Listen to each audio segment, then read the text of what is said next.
বউ বিয়ে করিলে বিবাহিতের পরে বিবির হাজারো আবদার পালন করতে গিয়া যদি মা বাবার সাথে জুলুম করে, ব্যালেন্স করতে না পারে, ভারসাম্য রক্ষা করতে না পারে, তখন বিবিকেও তার ইনসাফ, বিবিকেও তার প্রাপ্য বুঝাইয়া দেওয়া, বিবিকেও তার ইনসাফ মতো দেওয়া, মা বাপেরও খেদমত করে যাওয়া, বিষয়টাকে ব্যালেন্স করা খুব কঠিন, কষ্টকর হয়ে যায়।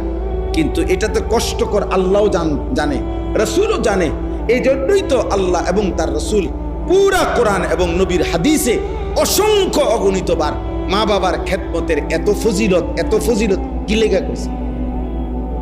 বিষয়টা যদি 10টি আর মুড়ি আর 2 আন বন খামানি হইতো, তো মায়ের কদমের নিচে ব্যস্ত দিয়ে লাইছে এই বুঝে বন 2 আনের লেগা। বুঝেন না আপনি কথাটা? বিষয়টা যে কঠিন, এটা তো একটু কি কঠিন।